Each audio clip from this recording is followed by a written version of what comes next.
Ingold, you are a legend. Thank you for being here. I'm so happy to have you back on Called and Caffeinated. Oh my gosh. No, I mean, I am so happy to be here. We've been trying to get this done, right? Pray that my children don't wake up. You know, you make these plans and then school's canceled because there's like a active shooter threat. It's crazy. That's the first time anything like that has happened. I was like, of course this would happen today when I finally am recording a podcast with Erin. But Yes. better late than never. Here you are. And it's been so great for anybody who's been following my show for a number of years. They'll see that Erin and your husband, Matt, were on in 2020. And we talked mostly about kind of innovating ministry during COVID. But you guys have just grown, taken off after the virtual Catholic conference, which you launched right at the same time as I was launching my Be Not Afraid conference. And we both kind of chatted and we're like, hey, we're like doing the same thing here. And then we've just stayed loosely in touch. And it's been really inspiring to watch you guys just skyrocket with Metanoia Catholic and training Catholic coaches and Catholic life coaching yourself. But before we get to all of that, cheers. Oh, Cheers. background. There we go. I'm actually, I love that your mug says that's a thought. That's it. We're going to get into that actually today. We're talking about our type of coaching, but yeah, I'm drinking coffee in my Metanoia Catholic mug that says that's a thought. Yes, for those listening rather than watching. So tell us what calls have you received from God in your life? Maybe just a brief overview, especially of what you're doing now. And what did receiving that call look and feel like for you? I love this question because it kind of makes you think. You're like, what was like a really clear call? Mm-hmm. I think there were a number of them, and I'm not going to bore you with all of them, but two that really distinctly stuck out to me was the call to move to California, to San Diego, when it was like in the middle of a recession. I was a hairstylist and I just felt this very strong call, and I looked crazy to a lot of people because I was moving to California that had the economy was really bad there. I mean, it was bad everywhere, but it was really bad there. And people were like, what are you doing? Anyway, met Matt 2 weeks later, my husband. So that was a cool call. That was actually like very clear, like why the Lord was calling me there. That one. And then I would say going through a coach certification, that was very clear. I fought it for a while. I had some desires, and then I was like, a life coach, it's like so lame and cheesy. Like who, who actually like hires a life coach? And I had a lot of thoughts about it. Anyway, I brought it to the Lord. We prayed. I prayed with it, and I really felt very clearly that the Lord was like, this, because it was a secular training. And I was nervous. I was kind of like, okay, like, what if I am led astray? And I just so clearly heard him say, that just means that you're going to have to become so much closer to me. Wow. And I was like, okay, all right. So, I mean, I want to do that. That's great. Let's do it. And I'm going to add one more time, actually. Mm-hmm. The third time there was a very clear call was after I became a coach. There were all of these Catholics coming to me going, hey, can you help me with this? Like, I don't want to lead my clients astray. Like, how do we discern what's Catholic, what's not, all that stuff.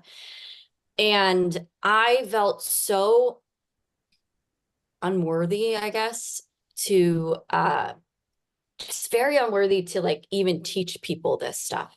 And I felt a call in that scenario. Go train them. And it's very clear. It was like, impart what I have given to you. Just give it, impart it to others. And so more recently, those have been like really clear calls. I guess I could say that like within the last 5 years, or, I mean, obviously my marriage call was like years ago. I don't know, 14. Yeah. So. Yeah. Wow. And to look at how it all started, when you and Matt have built this business together, where you are together every day, you're both working alongside each other, coming up with content, teaching workshops. It's hard for me and for many of other people who follow your ministry to ever imagine you guys like not being married. And yet Yeah. there were these things that just didn't quite make sense, but you're like, I don't know where it's leading. I'm just going to follow it. So when you heard these calls, was it a voice in your head? Was it a conviction? Was it kind of like hearing words in Mm. your heart, basically? What did that actually feel like? Yeah, that's such a good question. I see pictures a lot. I think Mhm. that's how the Lord really speaks to me. Usually in like some type of visual, in my mind. But in these scenarios, it was audible. Like, and it wasn't out loud. It was like inside my mind, but it was like, Mhm. no. And he's so good because I'll hear it and then I'll discern it and I won't act right away. But the way that the Lord really speaks to me is consistent and he's never pressuring. He's always very Mhm. gentle. It's that still small voice, that thing that continues to come back. And it's like, it comes back almost so much that it's like annoying, you know? It's like, oh, Sure. this isn't going away. Yeah, I So, can't just dodge it. Dang it. no, Which yes. is And, often and how it, it, sorry, oh, go go ahead. ahead. I was going to say that's often I how was you know it is a call, is because it's not something that you're inventing piece by piece in your own mind. It's actually coming to you, among other ways, many other ways. Yeah, sorry, go ahead. Well, I was just going to say, and then it kind of becomes more internal, and I start to find patterns like, oh, this showed up at that point, and oh, okay. So this is starting to make sense a little bit more. Yes, that's so cool. Because then it does have to integrate with your real life as well. It's like, oh, I feel called to be a mass murderer. It's like, well, no, has to integrate with morality and where you are in your life. Yeah, I love that. That's so cool. And that still small voice that you talk about, I mean, that's such a great descriptor for it. That's like the classic descriptor. But one of my kind of new frontiers I'm talking about a lot in my ministry and my podcast is what it actually feels and hears like. To receive a call from God. What is his voice actually like? And I like to describe it as remembering something that I never knew before. Hmm. Oh, I love that. Yeah, Yeah. it's like feels familiar, but you're like, oh, but it's new. Yes. And it is Mhm. kind of, it's like remembering, like if I think about my mother's voice, I can hear her voice in my head, even though I'm not really hearing it. And when God's voice comes to me, it is a specific voice, but it's one I've never heard before. And it's not one that I can tie to any person in my life. And it's a new thought. It's something that I know for sure that I did not invent myself. So it sounds like that kind of aligns with what you're saying. Yes. You know what's so So interesting? cool. And this lines up with what you're doing too in our academy, which is we have like an online coaching academy. And we are taking this, we have a sensory preference free quiz. And it's like find out what your sensory preference is because it helps with communication and all that stuff. Mm-hmm. Um, but we have been finding, and I have been like really experiencing this more personally, using my sensory preference in prayer with the Lord, and just knowing that when He speaks to me, He usually does speak to me through like some visual picture. So Absolutely. just to even change my communication with Him, my prayer, Lord, show me instead of being like tell me, and that's not really like where my mind goes immediately. Mm-hmm. It's just Lord, show me. And it has been so powerful, and I think we're going to do a workshop on it coming up, so I love that. I love that. And a lot of times when it's kind of like for a lot of people, high school or like their what am I trying to say? Their confirmation preparation was like maybe the limit of when they stopped talking about spiritual things in a big way. And so for a lot of people, I think we need to level up our understanding of how God can speak to us. And for a lot of people, it's like, mm, well, is it a burning bush? Is it a hand writing on the wall? Nope. Okay, well then God is going to speak to me. And I think it's so cool to develop and really lean into the ways that God could speak to you, because it only makes sense that he made each of us unique. And so he's going to speak to each of us in a unique way, according to, like you said, sensory preferences and this just the story of our lives that he's writing and the many ways that he can punctuate kind of and draw the line through and really show us what he's doing is like, it's infinite, really. It's just cool. It's Yeah. just so cool to think about it. Like I approach it from with curiosity rather than suspicion. And I find that a lot of people do approach it with suspicion. And I think the moment we give ourselves permission to just be curious and know like, well, you know, if we think we're hearing God, we can always take it to our priest, our spiritual director. We have systems in place that will help us discern if this truly is God's voice. So why not be open to it? Why not really listen when you're actually talking to him and expect an answer? Because if what he says is true, that he really does love us and that he really does want to us to be with him, and for him that's like our heaven is also his heaven, and being united to us truly is what he most wants, then of course he wants to speak to us. Like, not that we have to hear a Yes. voice in order to receive, in order to get to heaven, but the possibility that he could is just like such a cool thing to be open to. Yeah. Yes. And then he's Yes. always speaking. He is the word. So he's Yes. always speaking. Yes. And I love in your ministry, you do so much. You open up so many doors in people's minds and hearts. And that's a huge part of what Catholic life coaching is. So can you just kind of, oh, and by the way, I have signed up to join cohort 4. So I am going to be a certified Catholic coach as long as I pass my exams. As of, yeah, I've just got to put in the time, do the work. And I feel like that was the right next step for my ministry, because I also get a lot of people coming to me asking if I do this kind of thing. And I've never felt confident before. So I love that you and Matt describe your coaching program as producing competent, confident Catholic life coaches. But for those who are still like, life coaching, I don't know. Like, could you just kind of tell us what is a Catholic life coach specifically, why metanoia is, maybe start with what life coaching is, and then maybe why metanoia is specifically Catholic? Yes. So life coaching, if you actually look up the definition of life coaching, I always like going to definitions just because, Solid. why fight it? They're there. So life coaching is a professional service that helps people achieve their goals through guidance, motivation, and accountability. Okay. If we take that general idea and we remove the Catholic faith from it, there's a lot of holes here. Okay. So I think there's, how do you know if a goal is aligned with God's will for your life? Right. So that's one thing. So we kind of incorporate that. How do we discern if something is from God or not? Also, how do you get people to move? How do you actually motivate people? We have to know the Catholic anthropology of a human person, right? So we have built our entire training off of that anthropology of how a human person works. Most specifically, we use St. Thomas Aquinas's philosophy of psychology, basically how the mind works according to St. Thomas Aquinas.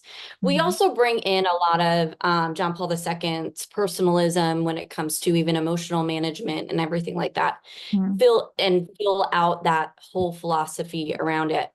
Every coach training out there, every single life coach training out there has a philosophy that underlies it. Every single one. Many of them are New Age. Many of them are, relativistic. There is no truth. Many of them are just like basic, like do as I say, not like actually change your mind around it, right? Or human behavioralism. So it's just a lot of that has been kind of peppered even within the life coaching industry right now. And that's fine. I mean, you don't want to judge them or whatever. It's like, you got to know, like, but at the root of it, when we were deciding to actually create a training, and like I said before, people were coming to me and asking me, like, how do you discern this stuff? How do you, and so it was very much like the Lord was like, I am giving you information, go give it to people. But I also wanted to be in integrity and call it, like, if I'm going to call it Catholic coaching, Catholic like mindset coaching, really, like I better know what the heck I'm talking about.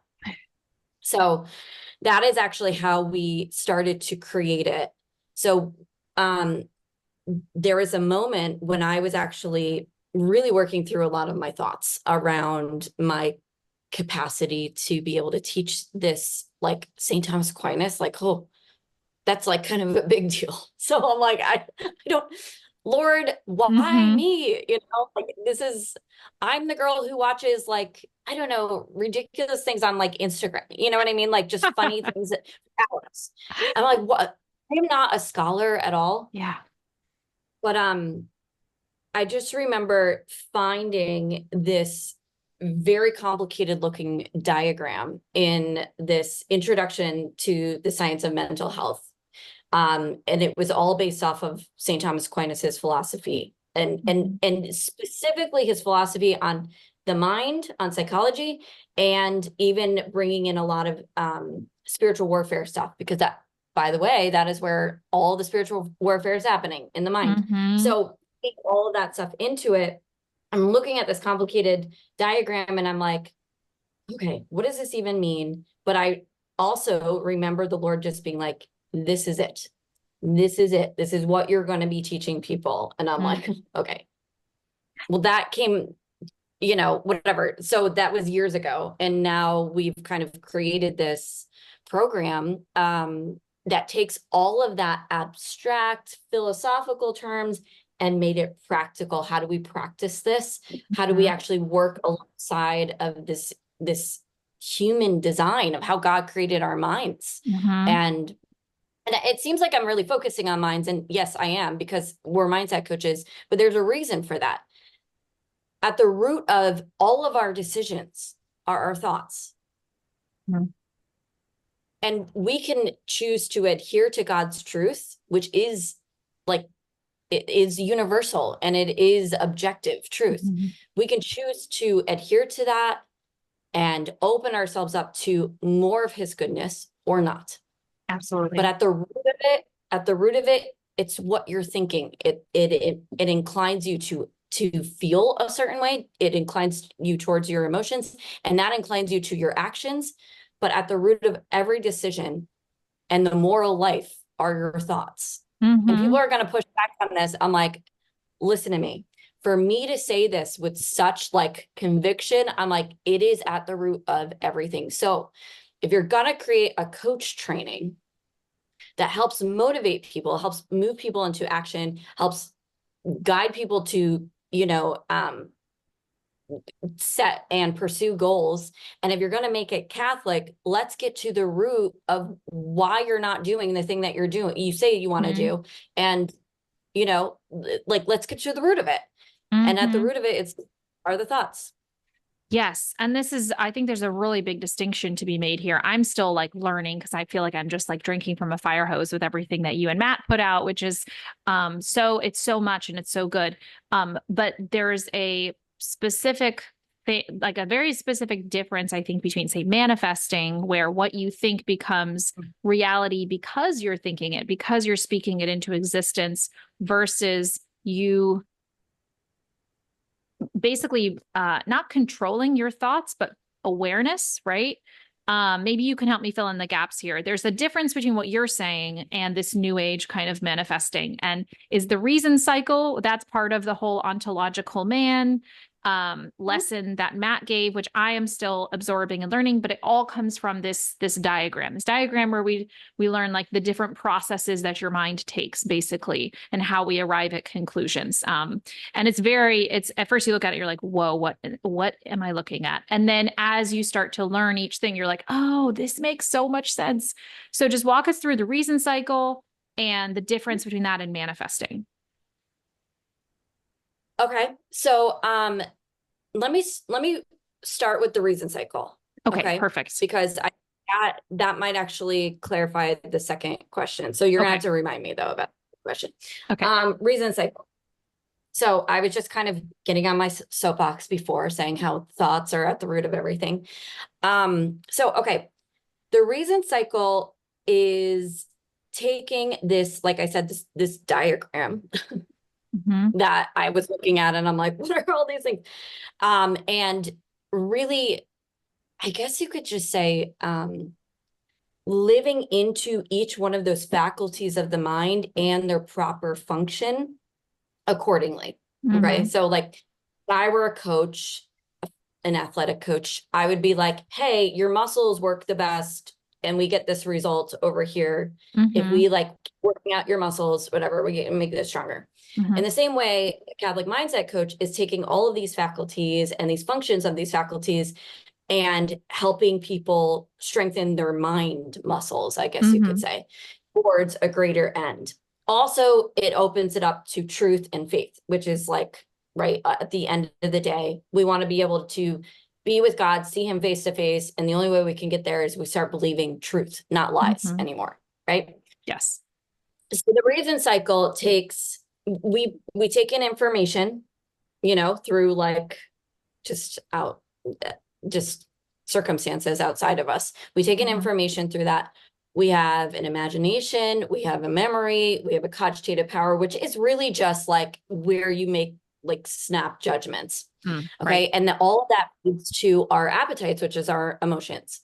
Mm-hmm. And then there's next level thinking. There's like rational thinking. Okay. So like a lot of children and even some animals, okay, obviously there's like some distinctions with animals, but have that really basic level of like of thinking, Mm-hmm. of the imagination, the memory, the cogitative power, and the feelings or the emotions. But then there's like next level stuff. And the reason why we call it the reason cycle, and that's where we focus, is that next level stuff. So we can have this information coming in, but we need to start discerning our thoughts. And like, what are we taking as truth into Mm-hmm. our lives? And like, how can we really make a sound judgment or a decision based off of something that might be colored wrong, that might actually have a lie in it, even. Mm-hmm. So there's this next level. It's a hard concept to kind of like break down in like 5 minutes, but there's a next level of thinking. It's like higher intellectual thinking Mm-hmm. that we really focus on in the reason cycle. And we teach our coaches how to walk people through this process of teaching them how to, like, I guess somebody could call it critically thinking, how to Sure. teach somebody else how to critically think through what is going on in their life, and then make a proper and well-informed and faith-based decision at the end of it all. Sure.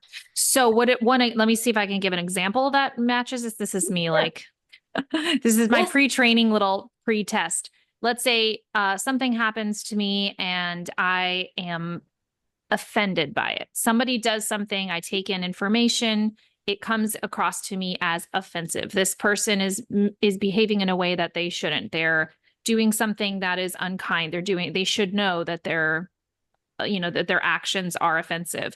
And then so Yeah. my temptation then would be to treat them coldly, to ignore them, to lash out at them, any number of things. The reason cycle would kind of stop that snap judgment before it happens, and it would look at the different factors, and it would sort of take the reasoning to the next level and say, well, actually there's this factor that when I really consider it, weighs in this person's favor, that they weren't intending to be offensive. And then there's this other factor that they may not have realized this thing or that thing.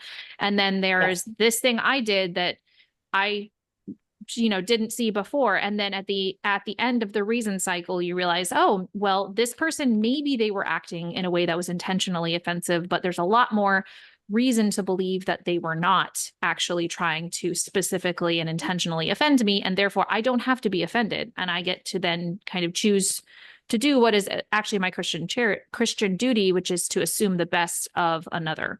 Does that sound right? That's actually very, very close. And there's Okay. one thing I'm going to make here.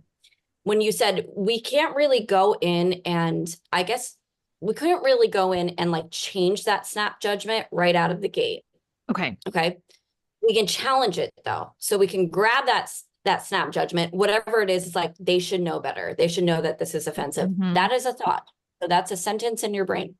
If I were coaching that person, I would grab that thought, they should know better, and take it through. Is it true 100% of the time?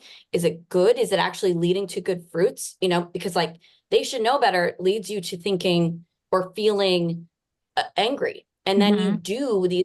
So like maybe you're judging them inside of your mind, and which we would argue like this is sinful. right? Mm-hmm. So like, is it leading to good fruits? Is it true 100% of the time?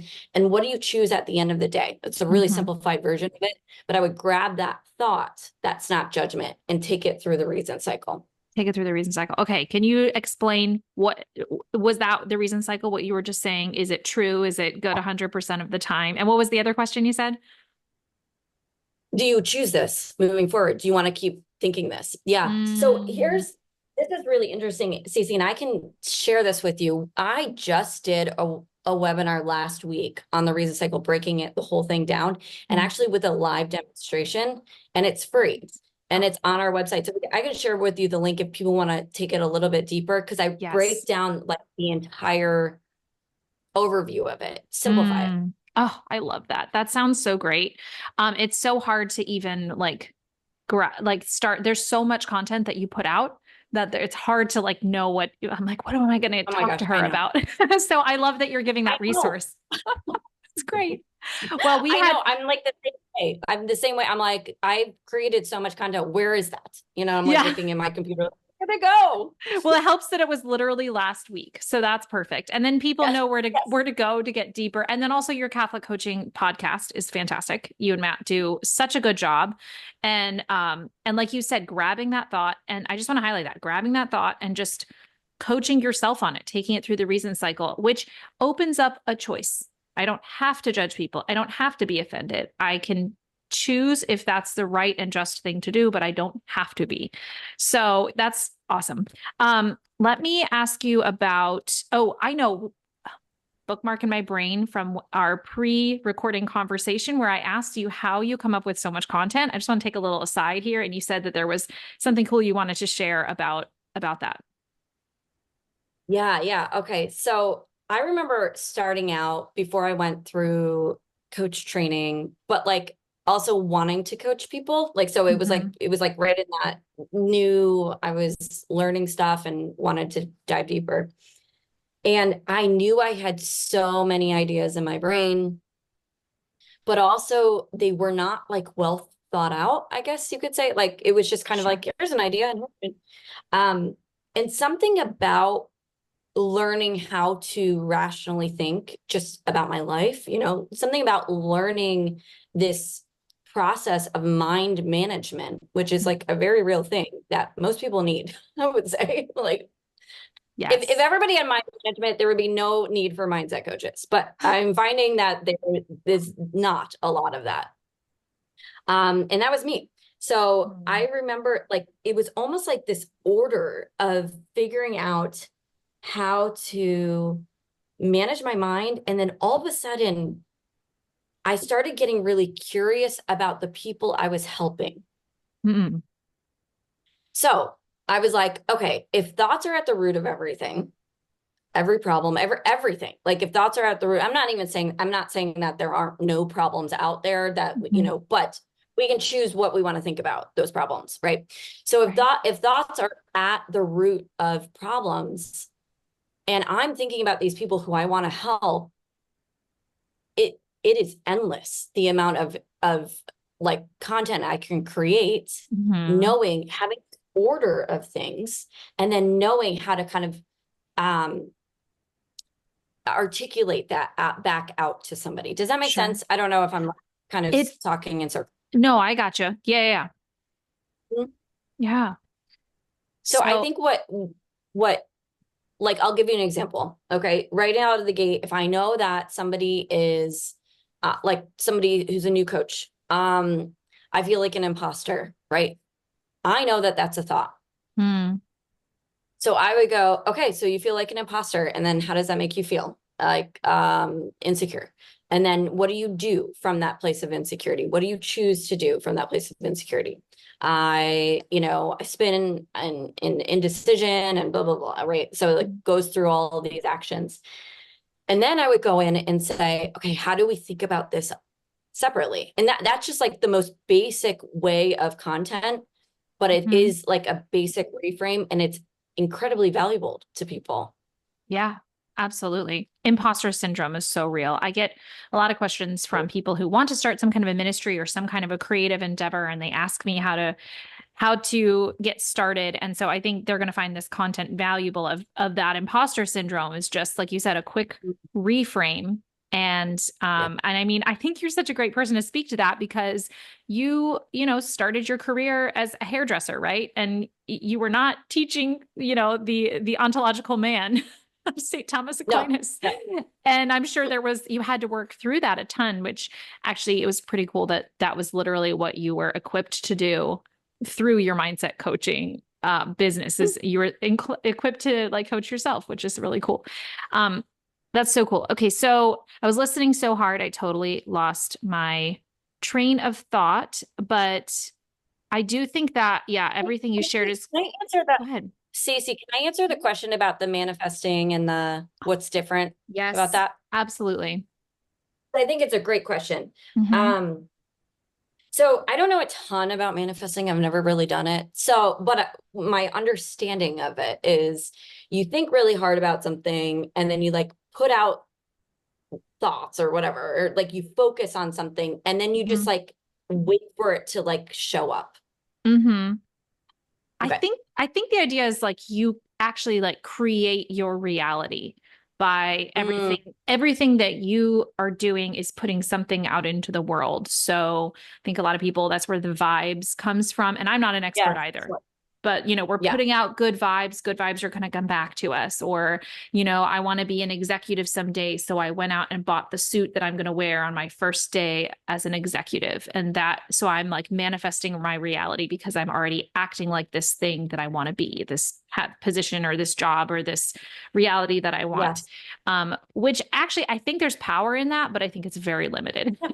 I think it's a lot more Yeah. limited than we would like to believe. Like you can't manifest a marriage that's not Right. necessarily Right. within your control. Yeah. Yeah, it's nuanced because Hmm. there are a lot of things like you said, and it's tricky because when something has an element of truth in it, it becomes a better lie, right? Yes. Yes. So the problems with manifesting, I guess you could say like new age type of like thinking is that it removes God from the scenario. That's like number one, it's the most basic, but like Hmm. it removes God from it and it makes you your own God, where you're like, I'm deciding to do this and we put it out there. So, one way to counter that is to bring God into it and actually pray with Him, bring your desires to Him, and then surrender them to Him. Okay, so that's like one way that is to counter that. Yes. Um, Another way that it kind of works a little bit, and like I'm not saying I am condoning this at all, but it does kind of work because what you're doing is you're focusing and imagining. So you're using that faculty of the imagination Hmm. to focus on that. Neurologically, our brain does not know the distinction between reality and not reality. So if we create an Wow. image in our mind, it starts to move towards that. Hmm. Okay. But it's very like it works actually. Because if you think about it, guys, I mean, everybody's listening. I'm saying, guys, if you think about it, at the end of our life, the beatific vision is to see God face to face. Hmm. Imagine if we contemplated on that. Imagine if we just started imagining that. What would happen is we would start to think about God more. We would Yes. start to feel that desire for him more. We Hmm. would start to do things that would actually start to bring about these results, right? Of Yes. coming closer. Yes. That's using your imagination in the right way. Absolutely. I love that. And I think, yeah, I mean, but we can misuse it, we can abuse it, we can leave God out of it. Yes. And that is like that example of manifesting or whatever. Hmm. Interesting thing is it still works the same because we're humans. And so we have like if we're focusing on something, this St. Paul said this Mm. in Philippians 4:8 or 4:7, like focus on these things, focus on what is noble, what is just, what is good, what is holy. Absolutely. Why is he telling us to do that? Because there is power in what we're focusing on. Hmm. I love that. Yes. Yes. I wanted to just share about today's episode sponsor, which is CWC NFP. Hey, that rhymes. That's cool. Catholic Women and Couples NFP. NFP is Natural Family Planning. They offer free classes, so you don't have to worry about a cost prohibitive barrier. I mean, some classes can be $300, and they always teach you for free. You will have an instructor who will walk through the entire method with you and stay with you. Their CWCNFP has been recommended by the USCCB, which is the United States Conference of Catholic Bishops, and they teach the Billings method. I have never used the Billings method before, but I've heard it very highly spoken of. And if it's not the right method for you, because there are a number available, you can always get a referral through CWC NFP to another instructor. I'm going to link below to their Facebook and Instagram page, as well as their website, of course, where you can read all about them, read about the instructors and the wonderful, faithful Catholic women and men who are helping other couples walk through this NFP journey. The classes are virtual, so they will work with your busy schedule, and they offer classes in both English and in Spanish. All right, let's get to the episode. Thanks for hanging with me here. Yeah, so let's talk about curiosity, because that's huge. It's huge, huge, huge. And I think as Christians, as Catholics, depends. It's so unique, each of us, whatever catechesis we have had or didn't have. But for whatever reason, curiosity is not usually a big part of the equation. And you and Matt, it's all about curiosity, examining your experience from the perspective of curiosity. So can you just help us understand how that serves you, both in mindset coaching and then in your spiritual life as well? So good. Curiosity, it creates space. Okay. So often we want to go in and judge something. Maybe it's our own thoughts. Maybe it's somebody else that we're listening to. We want to judge, because we want to do and choose what is good and right and true. But it really is that space, that understanding, you're just apprehending, you're just gathering information. Yes. And I cannot make a decision until I get the information in. And so it really kind of leaves room for that. It's practical. It's way more practical in conversations and coaching to learn how to objectively just listen and hold the space and be curious. It's so necessary. When people don't do that, they really kind of they can destroy their relationships. They can destroy their relationships with their clients. If it's a coach who forgets to hold the space, you're jumping in there too soon. So actually the way that we train people, there's a couple levels of the reason cycle. And one of the basic and the first level that you go through is called understanding. The understanding, you're apprehending, you're gathering the information, and we're like, you need to be holding the space here. I mean, it's really so important that a coach knows this skill and practices it. And like you said, I think that's really interesting. It hasn't been taught to us how to hold space in a conversation or really ever. No. It is a skill that can be learned. I remember really struggling with it at first and being like, yeah, but it's not, they're not believing the truth. And it's like, we don't have enough information yet to know maybe why they're choosing to not believe the truth. Right. So let's just dig deeper, go deeper, go deeper. So yeah. That's so good. I would actually venture to say that's maybe the number one skill that I would teach any teenager now, because we are being conditioned through taking in so much internet content to make snap judgments about things. I mean, even this is maybe a dumb example, but Facebook Marketplace, I am trying to sell this china on Facebook Marketplace, and people just read the title. They do not read the description. And so then everybody's asking me these questions, and I'm like, dude, it's in the description. And that's not exactly that's just like a pain point for me the last couple of weeks, and kind of a stupid one. But it just goes to show how much information we're taking in and how little we're analyzing it, and how little we're actually investing any sort of time. And in a way, we kind of have to. I mean, it's kind of inevitable, but at the same time, if we were more thoughtful, if we took those steps towards better communication, it would just make the world of difference. And Yeah, I can appreciate that in a big way, especially when it comes to relationships, because then you end up getting in a very tight spots, very difficult spots, and very a lot of tension and a lot of disappointment, maybe of expectations in relationships when you make those judgments. Yeah. Yes, Um, yes. yeah. What role does curiosity play if you're trying to like change a habit or instill a better habit or kick like a habitual sin? What kind of role does curiosity play in that? Mm, yeah, I see curiosity so connected to acceptance. Mhm. And I think we can be accepting to ourselves. And I think a lot of people hear that word acceptance and they go, "Oh, that means I need to stay there." And there's a judgment of that. It's like, Mm, no, no, no, no. You actually cannot get out of a brain spin, I guess you could say, like a thought loop, until you go, I am choosing to think this right now. And to mm, do that with compassion, I am choosing to think this right now. And I am choosing to make this choice right now because I think that this is for my greatest good. That is that holding the space. That is like you're holding the space for yourself in a compassionate way. hmm And you get out of that loop until you do that, until you just own it and go, oh, okay.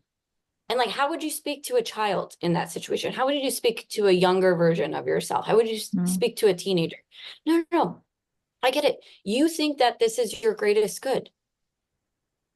It's not, because look at where it's leading you, right? It's not, because you keep going back to it. But like, let's just hold some space for that. You think that this is your greatest mm, good.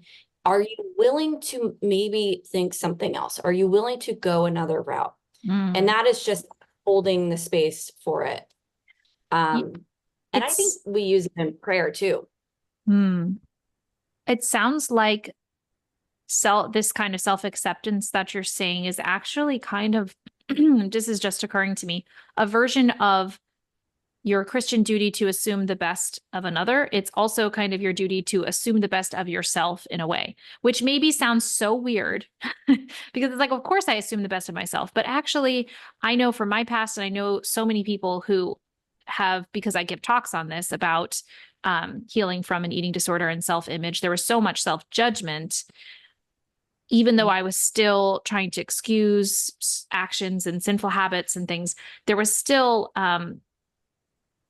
yeah, it's like so easy to, it's hard to imagine that any of us don't accept ourselves, but truly, like, there is a layer there of just assuming the good of yourself and that there is a perceived good there, which is Yes. powerful.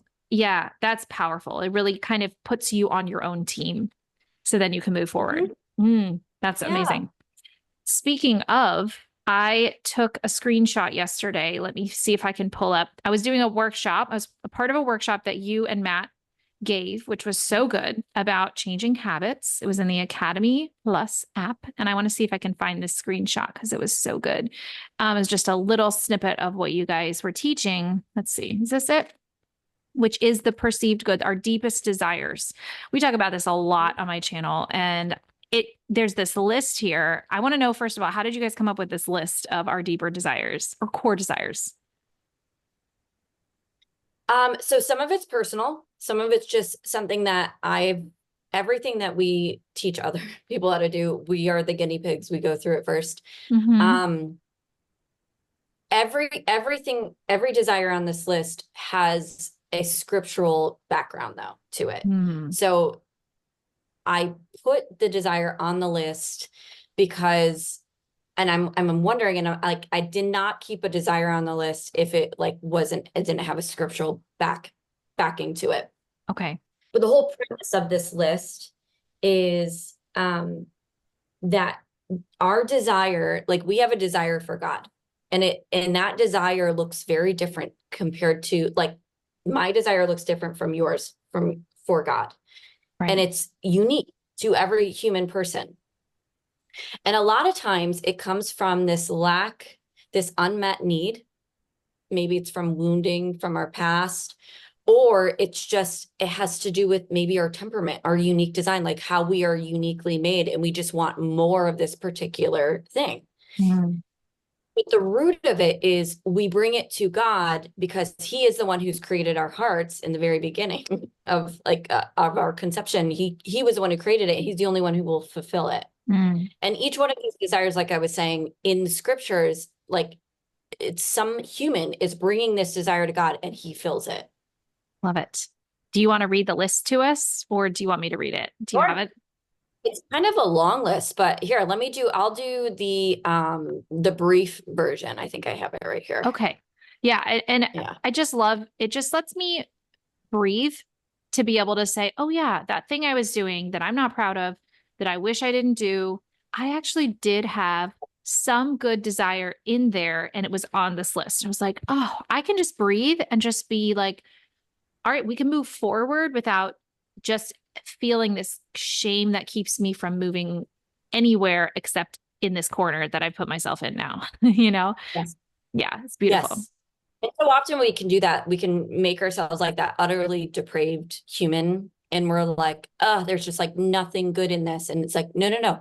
If you were actually to picture this desire that's moving you to continue to do this habit, even if it's a sinful habit, if you have this desire that's driving that, and that's really the emotional fuel behind doing this habit, there is a desire that is underneath that is not being met by the Lord. So I always Mhm. like to like picture like blankets. Okay. Pretend like that desire that's driving it is a blanket. We lift Yeah. up that blanket. What is actually underneath that? And to hold that space, right? If we're going to go back to what we were just talking about, to hold that space, to just peek under that. Yes. There's permission, there's peace in that a little bit. And it's like, I am not utterly depraved. There is something that the Lord is calling me to bring to him. Mm-hmm. Yes. Yes. Amazing. Let's get to that list. I can go through. Okay, here we go. Yeah. I So the love it. first, and some of these desires too, I got this from Dr. Bob Schutz too, as well. So over at the JP2 Healing Center, he has a list of desires, and that's kind of where it started. Okay. And then I've added in some.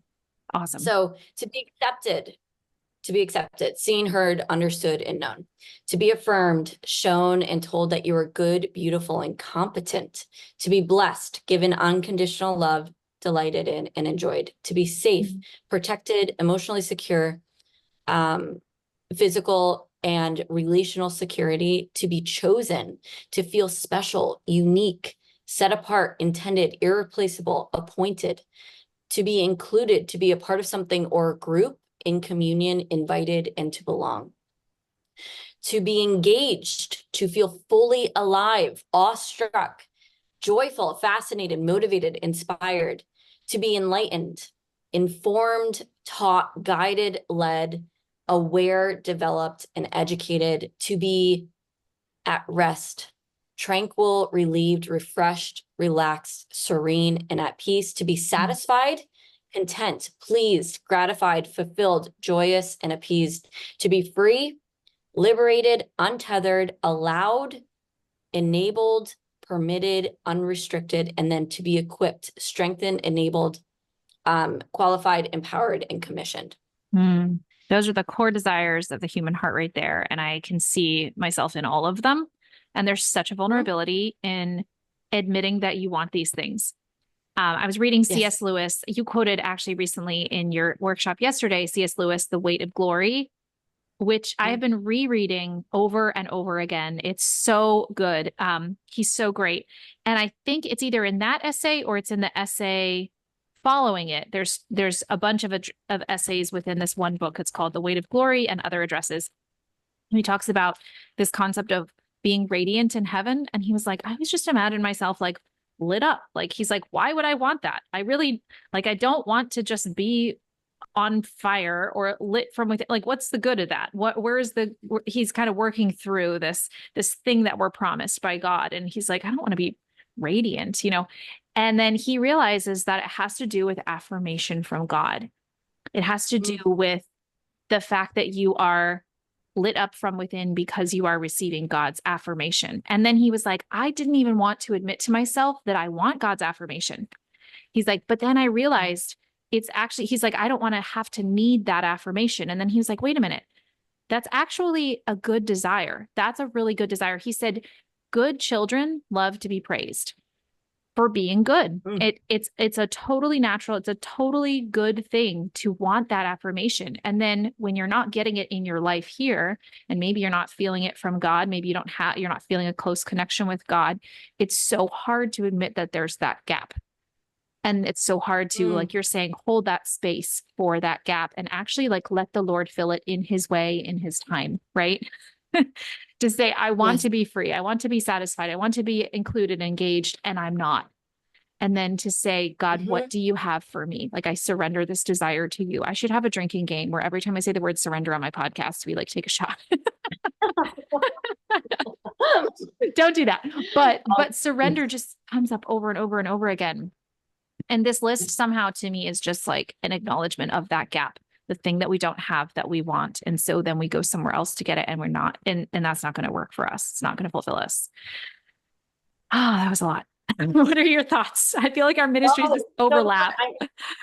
I'm so happy that this struck you, because it is very, very powerful to just take, when you identify what the thing is that you're actually desiring, to bring that to the Lord, like you're saying, surrender it and fully surrender it. When I say that, meaning like, because so often we can surrender it with what I call a manual. Like, it's like, here, Lord, and this would actually be the best way that you could fulfill this. You know what I'm saying? Yes. Like we kind of throw that in there. Yes. But just to like allow him to fulfill it and be so creative and just pour it into you and be open to it. Like, so what that does is you start looking for these times where the Lord might be filling that. And it's always in a creative, new, unique way. Absolutely. That is so powerful. Yes. Especially when you're looking at a relationship in your life that you consider irreplaceable and you're like, they're not giving me what I need. They're not giving me this thing that they need, especially with, a relationship of trust and reliance where you're really counting on somebody for something and they let you down. And then that's a whole grieving process and so forth. I've been going through that in some of my relationships. Actually, I'm going to correct that. I've been going through that in a lot of my relationships. And I think it's partially my fault. It's mostly my fault, probably. It might be entirely my fault because I might expect too much from people. And I was saying this to my husband. I was like, what's wrong with me? Like, I just feel like I'm grieving so many relationships in my life, one by one. And John's reply actually was really good. He was like, well, Saint Therese did the same thing. And I was like, well, at least I'm in good company. But the result of that, like if I'm starting to realize that if I remove that expectation from that person and instead grieve those expectations and allow that to be a process, but try as best I can to forgive that person and not hold it against them, and then allow something new to grow and allow that need, which is real, to be fulfilled in a way I don't expect. It takes so much detachment and humility, and it's so long and hard. But I've been going through this, I'm 36. I've been going through this enough in my life now that I'm like, okay, this is a pattern where I'm learning that the Lord, I feel like he's like taking me around and he's like, okay, now we're going to detach you from this person so that you can love them and they can love you in the right way. And now this person, and it's not until like years later that I'm like, oh, I see what he was doing. And I'm kind of in the midst of a bunch of that right now. Anyway, that's personal, but I'm in the midst of a bunch of that right now. So these needs and this list really just did connect with me because it just felt like this dump, like, here's all the things you want. And I'm like, yes, I do. Doesn't give me how the result of how I'm going to fulfill that, but that's not your job. And that's also not my job. That's actually the Lord's job, is to fulfill those things. Yep. Yeah. Yeah. Can I speak to that real quick? Because I love that. Thank you so much for sharing that too, because I know that's personal. And I could probably relate, not so much in relationships, but more so for like the pleasurable, like food and, being on the phone. And like, that's really how a lot of my vices show up. And I think I think a thought that was super helpful for me just to leave room for this, to kind of dive into a deeper, like what's really driving this Hmm. action, this habit, was this is not the solution to really what I'm seeking. Yes. And that's Hmm. it. That was what we would call a ladder thought. So it's not like the full truth, but it's like a partial truth. It's like we're getting there. You know what I mean? Yes. We're climbing up that ladder to that full truth, but it's like, oh, this is just not the solution. I might Mm, still choose it, but this isn't the solution, the full solution of what I'm seeking. yes. I'm seeking something that this relationship or this food or this comfort cannot give me. Mhm. It does not have the capacity. Yes. But that capacity, I think, is encapsulated in this list. And the capacity and the desire is good, which is really Yes. important too, right? Yeah. So then you said that's a Mhm. ladder thought, like LADDER, right? Like you're on a Yes. Like ladder you're of climbing up a revel. ladder. Okay, so that's, and then and that opened up kind of a door to where you're like, okay, now I'm more free, right? And then what was the next thought for you from that? Well, I mean, my coaching brain, I probably jumped ahead, but I was like, okay, what am I actually seeking Yes. rest in? What am Mm-hmm. I actually looking to be filled? Like, what is an unmet need that is really happening and that's underneath it, that layered, Mm-hmm. you know? Yes. So then you identified that need and that desire and then surrendered it. Was that the next step on the ladder? That was exactly it. Yeah, I was just That's like, cool. Lord, I really want this. Like this is the thing that keeps driving this action. One thing that keeps showing up for me personally is rest. Mm-hmm. Okay, just rest, having that peace, that relief, and then bringing that to him and saying like, you do what you do, but here's what I want. I'm putting it on the altar, and I'm going to let you do your thing at this point. But that, So you know, cool. you're the one who's created my heart that really, really wants this. So like, I know I'm bringing it to the right person, to the right, Yes. to the right, you know. Yes. Ah, that's so cool. This is maybe a question to which you don't have an answer because it's kind of philosophical. But what do you believe is, because we're not in heaven yet, right? And we're talking about fulfillment here on earth. And Father Timothy Gallagher, I just did an episode with him. And he also, we touched on this kind of the partial fulfillment that we can have in this life. And, his advice was like, if God's giving you a good thing, don't question it. Don't seek out. You don't have to seek out the suffering of giving up that thing that God has brought to you. So like, enjoy your marriage, enjoy your children, enjoy the good things in your life. And I thought, I mean, that just makes sense, right? That God doesn't want us to just be continually suffering. But at the same time, too, there has to be an understanding that even if the Lord's going to fulfill your desire, for any of these things on this list, it can't be fully fulfilled in this life. And it's occurring to me as I'm saying this. So this is kind of an unexamined thought, but it seems like the purpose of God fulfilling our hearts step by step with these ladder thoughts and this surrender and then bringing us the thing that we prayed for really is to establish his relationship with us and to help us establish Yeah. our trust in him so that we can give him the ultimate kind of down payment of trust. But yeah, let's say God fulfills something and then, we continually have struggles with it. It's not going to be perfect. What should we actually expect to be fulfilled in this life? Yeah, it's so hard because I mean, I wish I could answer that. It's But philosophical. It's I big. right, and I think every person has such a unique mission and unique design, like they have a unique story, Mm-hmm. and the Lord, obviously he's the one who gets to decide like, I'm gonna partially fill this one right here Mm-hmm. because you need that for healing. You Yes. need that to become restored, so that you can go out and do this particular mission, right? Mm. But I'm not gonna fulfill complete. I imagine, I'm like, I don't know, that the thoughts of God maybe. I imagine he has, there's like, it's just a plan. He knows which ones he's going to fulfill, maybe like 98%. And then there's Mm, some that it's like, no, but this one actually will continue to bring you back and we can establish trust, like you were saying. But it's mm, all ultimately at the end of the day, like which ones will bring you more into relationship with him and trust him more mhm. um in those Yeah. moments. And I think it also like whatever his purpose is for you at the end of the day. Yeah. And the word gift just came to me. Like if you're looking at it as how much do I get, that's like a transactional as opposed to everything is a gift anyway. My life is a gift anyway.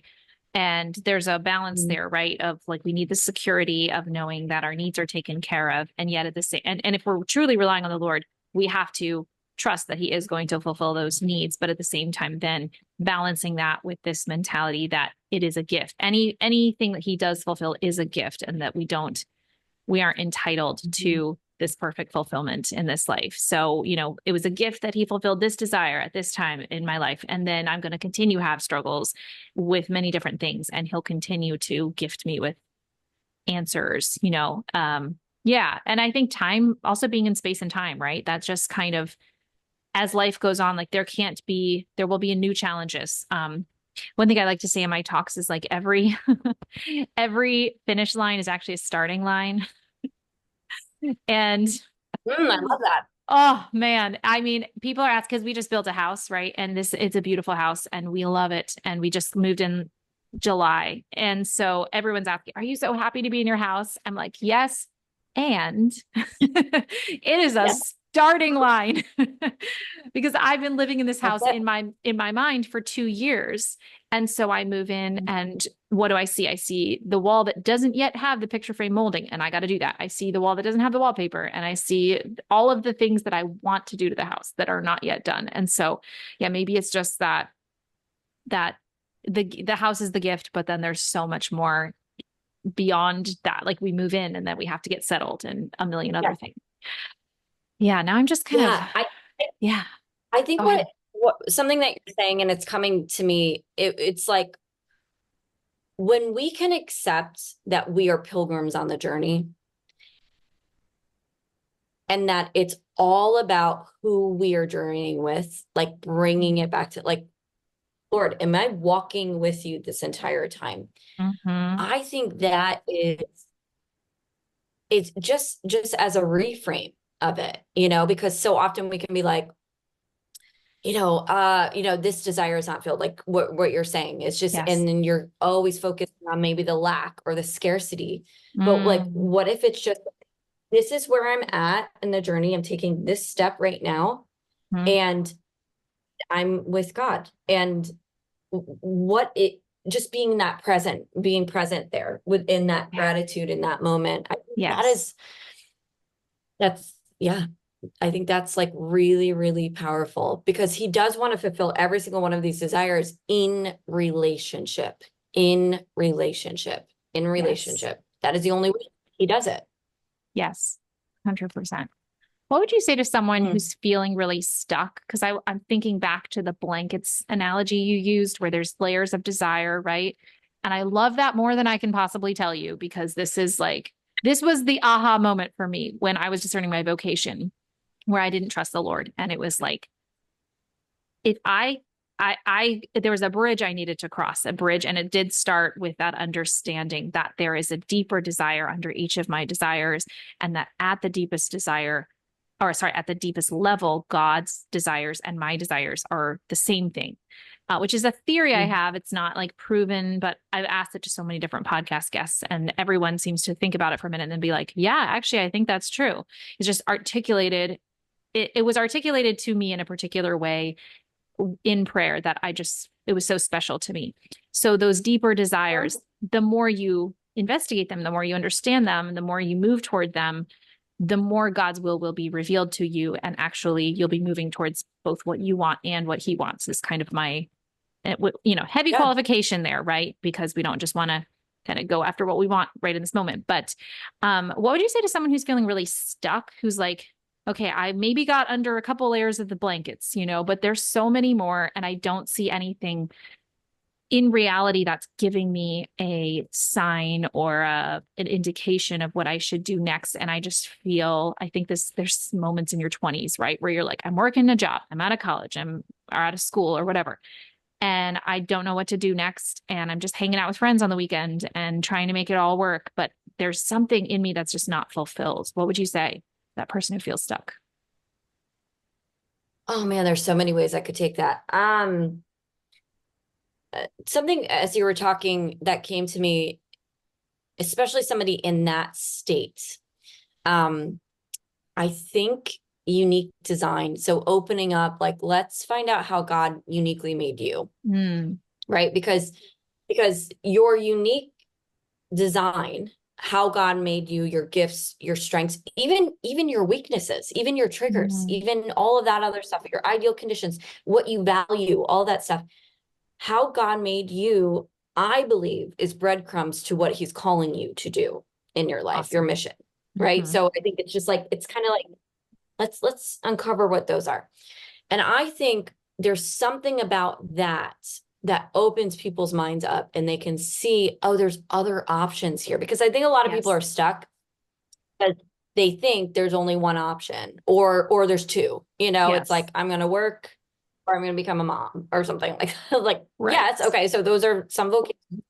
You can become a mom, you could get married, become a mom or become a priest or whatever, but there is like a unique call within those that the Lord, that only you can live out. Hmm.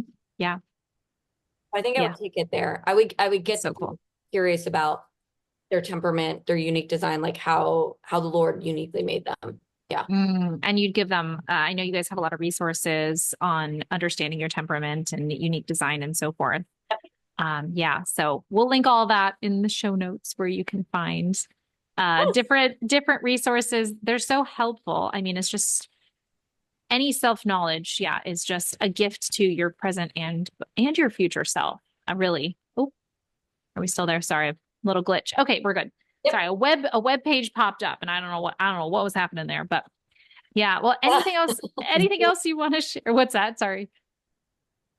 I said Zoom. Oh, Zoom. Good old Zoom. Love you, Zoom, but not at the moment. What is Um, happening?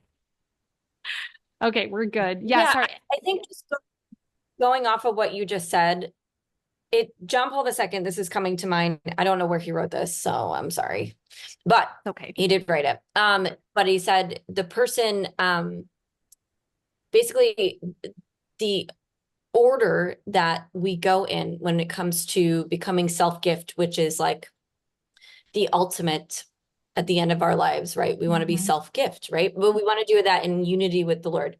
So, but he says that it comes self-awareness first, self-possession or self-mastery. You Hmm. could call it self-mastery, and then self-gift. And that is kind of the order that we take people on when we're coaching people. Hmm. Because you can't jump right into self-mastery if you don't know who you are, if you don't know the thoughts that you're thinking, if you don't know really who God made you to be. Yeah. So really, yeah, that's the final thing I want to share, because just Mm. speaking to that stuck thing, like just giving people an order and a process of how to walk through that. I'm glad you did because Yeah. a lot of times it's like we just like floating in indecision and having that practicality of these are things you can do right now is so valuable because you have to, because there's this sense, right? Like there's something I need to learn. There's some gap, there's some missing information. And if I had that information, then God would bring me my vocation or whatever. And so often the lesson I find is just it's so basic that you don't even want to like admit that that's what it could be.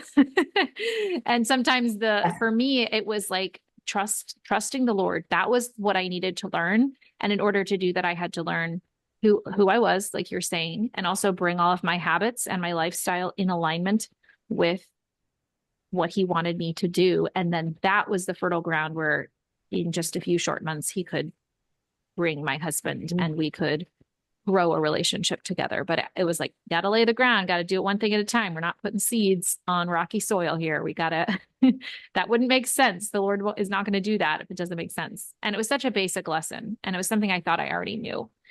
But yeah, that process, beautiful. I mean, yeah. And then all that self-knowledge is going to be a gift once you do reach that next thing, right? It's like, that's a gift to your spouse. Any self-knowledge that you gain, gift your spouse or whoever you're serving in your vocation. If you're called to religious life or, yeah. Anyway, thank you so much. This has been fantastic. And I'm definitely going to link as well. There's a couple more weeks. Well, we're recording this on September 11th. There's 10 more days, right, to become a coach. Yep. Yeah. Yep.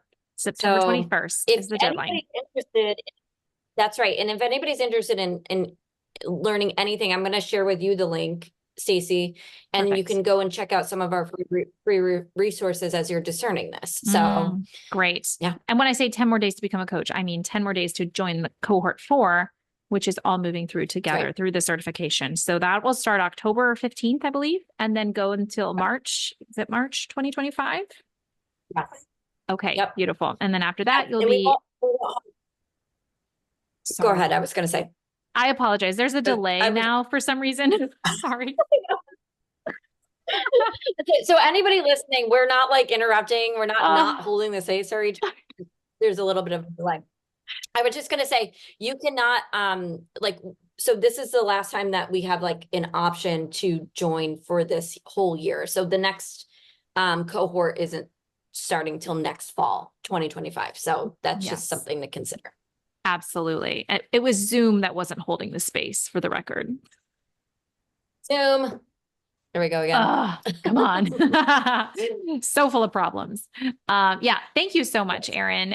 Joy to have you. I'm going to leave links. And if anybody wants to join me and all of my other classmates, we are the class of 2025 for Metanoia Catholic. I know. And I'm so excited. I feel like there's such a gap between where I am and where I want to be as far as learning how to listen and learning, the ontological man and being able to take people through the reason cycle and all this. I'm like so excited to dive in first for myself, really, to learn these skills of how to coach myself and how to declutter my own mind and manage my own mind. But then also I'm so excited next year to have clients and be able to take people on and be able to help people because that's something they're coming to me for anyway. And I just never felt confident before. So I'm really excited to help people learn to discern in a very personal way. So thank you in advance. And thank you for all the content that I've consumed so far from you and Matt, and really not just consumed, but been transformed by it. So thank you for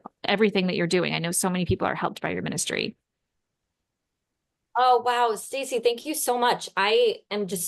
I'm very excited to see what the Lord is doing with you in this. And I think you already are a coach, but you're just going to be efficient. Thank you. I guess we'll say that. Yeah. You know what I do is I get really excited to help motivate people. And then it just comes out as like, I see the plan and here it is. And I'm going to lay it out for you. And some people like really resonate with that. And they're like, thank you for giving me like ideas. And then some people are like, I wasn't ready for those. Like, you're too intense. You know what I mean? And they won't say it, but I can tell. I'm like, I'm too intense. I'm not like taking them with me on the journey. So I think it's going to be really good to help form me in listening better and then letting them figure out the answers step by step, right?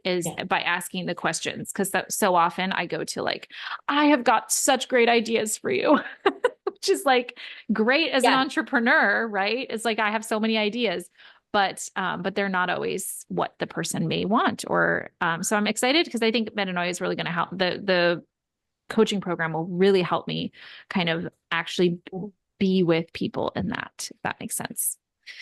Yeah. Yes. Okay. It does. Yes. And it will help you with that.